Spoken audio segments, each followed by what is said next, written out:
Assalamualaikum warahmatullahi wabarakatuh. Alhamdulillahirabbil alamin wassalatu wassalamu ala asyrofil mursalin sayyidina Maulana Muhammadin wa ala alihi washabbihi ajmain. Amma ba'du. Yang kita hormati bersama Bapak Ketua Umum Haji Suharso Munarfa, juga Kiai Haji Mustafa Abdul Sirat, ada Habib Ahmad bin Idris Al-Habsyi, Bapak Sekjen, Mas kami, Gus Arwani Tomafi, semua pengurus DPB, DPW, dan DPC se-Indonesia. Di sini di pondok kami ada Gus Hakim Hashim, ada Ketua DPC P3, adik saya, Umam, Zaimul Umam, ada Gus Rosid, Sekjen, ada Mbah Wi, ini ada Mbak Janah, masih keluarga semua di sini. Saya diminta untuk tausiah merawat apa ini judulnya apa? Merawat persatuan dengan pembangunan. Sedikit cerita di beberapa polemik keilmuan. Ada satu antitesis bahwa pada akhirnya itu ya yang menjadi akhir dari perjuangan itu diantaranya kemenangan. Di beberapa khazanah yang saya baca, karena keilmuan itu yang saya tekuni. As-sholahiyah atau al-mulkiyah la tunafis sholahiyah. Jadi kemenangan baik dengan bentuk apapun, asal dengan cara yang baik, itu tidak berlawanan atau tidak menghilangkan status kesolehan. Jadi di antara sifat-sifat para nabi itu disebutkan Allah faqad ataina ala Ibrahimal kitaba wal hikmata wa atainahum mulkan azima. Jadi di antara sifat para nabi adalah diberikan mulkan azima. Diberikan kekuasaan yang besar. Tentu besar itu bisa dengan arti menang, tapi menang demi kebaikan. Di sini saya diantaranya pernah menulis Al-Intisar Limadzahibi Syekhina tentang pilihan-pilihan manhaj atau metode Mbah Maimun yang tentu bersanad sampai Wali Songo, juga tentu sampai Rasulullah SAW. Ada khazanah yang selalu dibaca kita di kitab Ihya yang berbunyi Ra'sul Aqli Ba'daddin At-Tawaddud ilan nas wastina'ul ma'ruf ila kulli barrin wa fajirin. Jadi setelah akal kita mengantarkan iman kepada Allah Ta'ala, tugas kita sebagai manusia itu berperilaku simpatik at-tawaddud ilan nas, ya. Saya ulang lagi ya. Kita punya akal. Akal kita, kecerdasan kita untuk merumuskan, mengantar kita menemukan Tuhan, menemukan Allah, menemukan Tuhan yang Maha Esa. Kedua, at-tawaddud ilan nas. Akal kita kerahkan, kita pakai untuk supaya kita ini berperilaku simpatik. At-tawaddud ilan nas. Karena awal orang ikuti kita itu kalau simpatik dengan kita. Dulu kita sering dengar cerita-cerita kuno, kalau orang merebut kerajaan itu ya lewat kesaktian. Bahkan cerita-cerita kuno itu kalau antar orang sakti ingin menguasai perempuan yang cantik itu juga adu kesaktian sampai ada yang meninggal. Lalu era modern di seluruh tren dunia itu ditemukan sistem kompetisi yang sehat. Sehingga yang menang itu aturan mainnya ditentukan. Entah dipilih secara mayoritas, entah dengan kualifikasi apa, tapi yang jelas itu dihindari safkud dima, yang namanya pertumpahan darah. Jadi itu yang paling lama yang kita ikuti. Disebut wa id akhadna saqakum la tasfikuna dima'akum. Jadi pertama yang harus kita hindari dalam kompetisi, jangan sampai ada pertumpahan darah. Sehingga di antara kebesaran Sayyid Hasan bin Ali ketika dipuji Rasulullah SAW, inna ibni hadala sayyidun wa inna Allah ta'ala sayuslihu bi baina fi'atin azimatin. Saya ini, Nabi kalau menyebut tidak cucu tapi anak-anak saya ini la sayyidun, orang yang luar biasa, dan dia akan mendampingkan dua kelompok besar. Sehingga damai ini yang kita cari. Termasuk kalau saya maknai kenapa dulu Mbah Maimun berpolitik. Keluarga kami ya, bapak saya, Pak D. Taifur, Mas Arwani, Sekjen itu juga berpolitik. Itu bukan masalah politik sebagai rebutan kekuasaan, tapi sebagai bahwa kompetisi dengan cara yang menghindari pertumpahan darah. Kita punya cara untuk seni ya, kalau boleh dibahasakan seni merebut kekuasaan tapi menghindari pertumpahan darah. Ini penting. Jadi kata kuncinya itu hindari safkut dima, pertumpahan darah. Karena islah atau musolahah atau berdamai itu adalah sifat yang Rasulullah SAW memuji cucunya atau disebut anaknya yuslihu baina dan azimaten. Jadi bekerja untuk perdamaian itu diantara caranya dibikinlah cara kompetisi yang sehat, mendirikan partai, terus aturan yang menang begini, dan yang kalah harus legowo, terus yang menang dijaga oleh konstitusi itu aturan-aturan yang disahkan oleh kaidah-kaidah usul fikih kita. Terus wastinaul ma'ruf ila kulli barrin wa fajirin. Dan berbuat kebaikan pada orang baik maupun orang tidak baik, fajir. Kita tahu dalam kaidah sosiologi al-insan abdul ihsan, manusia itu pasti budak kebaikan. Jadi kalau ada orang ya bisa baik, bisa buruk, mentalnya belum jelas. Kalau sowan orang baik dimarahin terus, kalau sowan orang, kalau dolan ke orang buruk dijamu, dikasih makan, dikasih kopi gratis, sementara ke orang baik hanya dimarahin. Kira-kira bandulnya kemana? Pasti ke orang yang jelek ini. Karena manusia itu budak dari kebaikan. Al-insan abdul ihsan. Maka dibutuhkan legowo. Orang-orang baik itu juga harus baik. Wastinaul ma'ruf ila kulli barrin wa fajirin, berbuat kebaikan kepada orang baik maupun orang yang tidak baik. Ada sebuah riwayat yang diriwayatkan kitab Sahih itu luar biasa orang yang baik. Kemudian dia berjanji malam ini mau sedekah. Lalu sedekah itu dikasihkan kebetulan kepada zaniyah, kepada orang yang kurang baik. Geger. Karena orang baik kok bersedekah sama orang yang kurang baik. Tusuddiko ala zaniyatin. Ada yang baca tasoddako ala zaniyatin. Setelah gunjingan belum selesai, malah dia sedekah lagi ke sarik. Sarik itu ya kira-kira maling atau copet. Geger lagi orang baik kok bersedekah sama copet. Ketika gunjingan itu belum selesai, malah dia bersedekah lagi sama al-ghani, orang yang kaya. Geger lagi kan sudah kaya kok disedekahi. Lalu di riwayat hadis sahih itu dijelaskan Allah ngapresiasi perilaku orang soleh ini. Lalu logikanya sampai perempuan tadi nakal karena nyari uang, maka dia tak uang supaya tidak nakal lagi. Sampai copet itu nyopet karena nyari uang, maka dia tak kasih uang supaya tidak butuh nyopet lagi. Sampai orang kaya tidak mau sedekah karena dia belum pernah merasakan nikmatnya dapat uang yang nggak usah kerja. Terus dia seneng. Terus dia akhirnya bayangkan orang lain juga seneng kalau tak kasih uang tanpa lewat apa? Kerja. Artinya begini, jangan kira dulu semua orang soleh itu terus menciptakan komunitas soleh. Enggak. Orang soleh dulu itu punya hati besar untuk berkompetisi mengelola supaya juga simpatik di depan orang-orang yang tidak soleh. Sehingga di antara kelebihan Rasulullah SAW musuhnya saja percaya. Sehingga beliau disebut Al-Amin. Musuh-musuhnya itu kalau titip uang itu sama Nabi. Karena Nabi itu Al-Amin, nggak mungkin khianat. Jadi semua cerita Nabi itu mesti dimulai dari ukuran itu musuhnya saja percaya. Karena Nabi terkenal tidak mungkin ingkar nopo janji. Ini penting saya utarakan dalam konteks Indonesia. Jadi dulu tradisinya orang-orang soleh itu yang ngelola orang yang macam-macam supaya yang tidak soleh itu ikut soleh. Tapi yang jelas tidak memposisikan bermusuhan atau berhadap-hadapan. Ini penting menjadi kearifan bersama.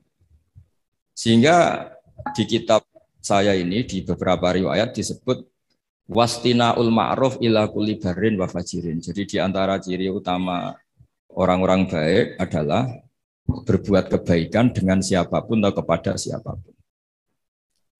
Lalu berikutnya ada cerita tentang Ini saya baca ya, saya baca Arabnya mungkin supaya nanti dikoreksi oleh yang menekuni ini.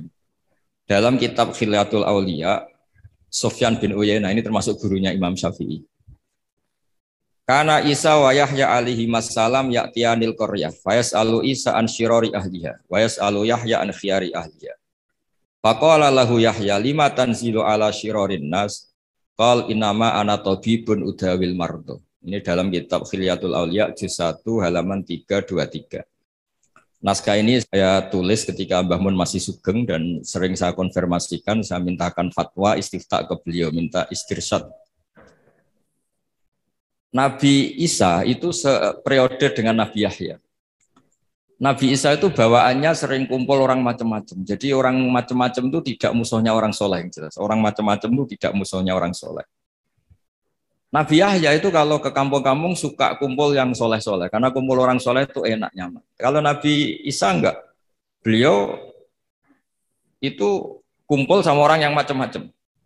Terus ditanya, lima tanzilu ala syirarin nas. Kenapa kamu hidup atau membina komunitas yang syirarin nas, orang-orang tidak baik? Terus kata beliau, innama ana tabibun udawil mardo. Saya ini ibarat dokter. Di mana dokter itu yang mengobati yang sakit.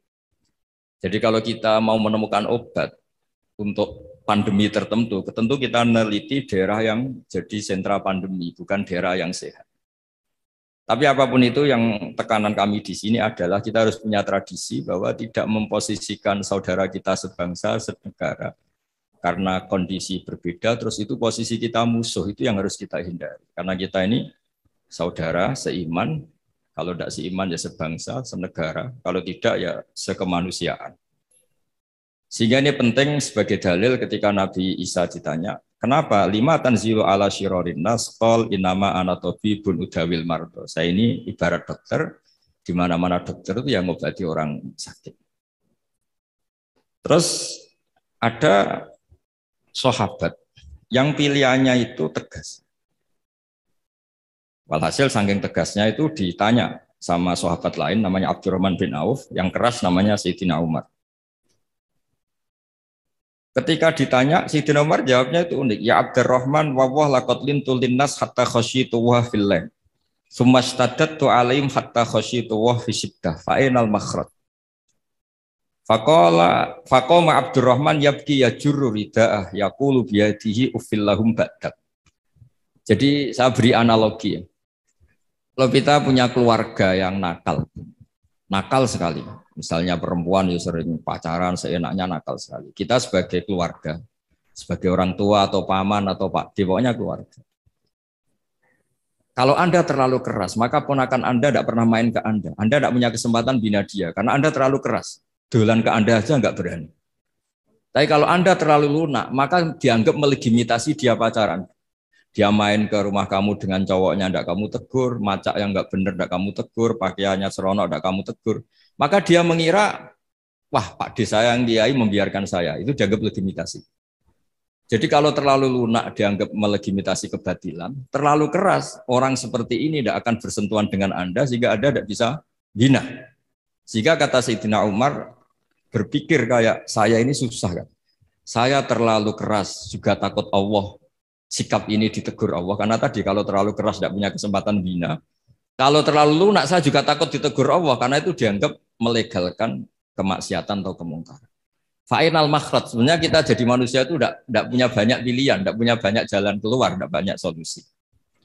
Lalu intinya hidup ini kita harus jaga apa ya, jaga perdamaian, jaga apalah. Makanya di sini merawat dengan cara pembangunan, karena Mbah Mun dulu sering guyon kadal fakru ayakuna kufran itu kalau beliau nafsirkan fakir itu radoso, fakir itu takdir kan, sing mari dosa gampang muring-muring kan. Jadi kata itu sebetulnya fakir itu nggak masalah, cuma bawaan orang fakir itu gampang emosi. Misalnya gini, Anda punya pembantu mecahkan piring satu, saat itu Anda punya uang 100 juta, kayaknya enggak gampang marah. Jadi kalau piring itu pecah, padahal nggak sengaja, pas itu uang Anda tinggal 10.000, mau beli rokok tidak kuat, mau belajar tidak kuat, itu kayaknya piring tidak usah pecah saja, bawaannya sudah kudu marah. Gitu. Makanya terus banyak rapat-rapat gampang marah ya karena nggak dikasih uang itu yang jadi itu yang masalah itu. Jadi tapi yang ikhlas ya. Alhamdulillah. Yang realistis bahwa uang penting ya banyak. Jadi itu antara orang ikhlas dan orang realistis.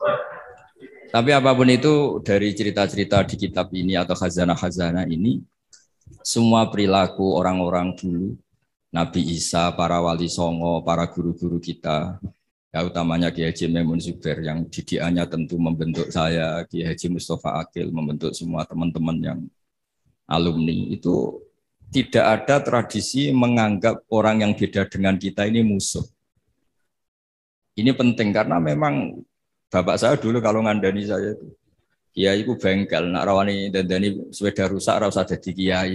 Jadi kiai itu bengkel, kalau nggak nerima motor rusak, ya nggak usah jadi bengkel, jadi dealer saja, jual yang baik tok gitu.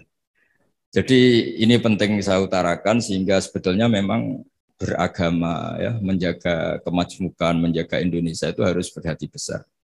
Yang terakhir ayat yang sering diulang-ulang Mbah Maun itu laisalaka minal amri syai'un aw yatuba alaihim aw yu'adzibahu. Allah yang Tuhan saja menyikapi orang zalim itu pilihannya dua, bisa Allah menyiksa itu wilayahnya Allah karena dia yang Tuhan. Kedua memberi tobat. Jangan-jangan kita menvonis dia buruk kemudian ternyata Allah memberi tobat. Dulu orang-orang yang musuhi Rasulullah yang kita kira su'ul khotimah ternyata banyak yang akhirnya ashabu Rasulillah menjadi sahabat-sahabat Nabi yang luar biasa. Dulu perang Uhud Nabi kalah itu karena panglima mereka itu Khalid bin Walid. Tapi akhirnya Khalid bin Walid itu masuk apa? Islam dan menjadi panglima yang luar biasa. Sayyidina Umar dulu musuhi sekali sama Nabi. Dan dia ketemu Nabi itu mau niat bunuh, tapi itu awal dari dia masuk Islam. Dia mau bunuh Nabi terus ketemu temannya. Kamu kemana? Saya nyari Muhammad. Karena dia merusak agama kita, kata Umar. Tidak usah nyari Muhammad, adik kamu sekarang sudah ikut aliran. Ya, zaman itu disebut ikut agama Muhammad. Setelah ke adiknya, ternyata adiknya baca Quran sama suaminya. Kemudian itu menjadi awal Islamnya Sayyidina Umar. Kita tidak pernah tahu. Awal Islamnya Umar itu setelah ingin mencari Nabi, ingin membunuh Nabi. Tapi ketemu temannya, terus diingatkan adiknya sudah Islam, dijemput, kemudian malah akhirnya dia masuk Islam. Khalid bin Walid itu dalam banyak khazanah disebut, dia masuk Islam itu karena melihat orang Islam kalah. Dia dengar-dengar, ya memang dengar, kalau Rasulullah itu pesan jangan pernah kamu keluar dari gunung. Setelah turun dari gunung, akhirnya orang Islam kalah. Itu Khalid bin Walid terus dia awalu, kata beliau, pertama yang menjadikan saya Islam itu gara-gara peristiwa itu. Ini orang luar biasa. Sahabatnya saja kalau melanggar aturannya ditegur Allah, diberi sanksi. Apalagi orang lain. Terus dia kepikiran akhirnya masuk Islam. Jadi Mbah Mun berkali-kali bilang, Allah yang Tuhan saja, yang otoritas segala di tangannya itu, kemungkinan memperlakukan orang zalim itu bisa memberi tobat atau menyiksa. Kenapa kita semangat kita hanya membayangkan orang zalim itu disiksa, padahal bisa saja Allah memberi tobat. Begitulah yang dilakukan Rasulullah SAW ketika melihat orang yang sangat buruk lah perilakunya sama Rasulullah, Nabi malah berdoa, wa mahdi qaumi fa innahum la ya'lamun. Doakan kaum saya ya Allah karena mereka seperti itu karena tidak tahu. Jadi saya mohon ya merawat untuk kemajuan, merawat kemajmukan untuk kemajuan itu ya kira-kira gitulah.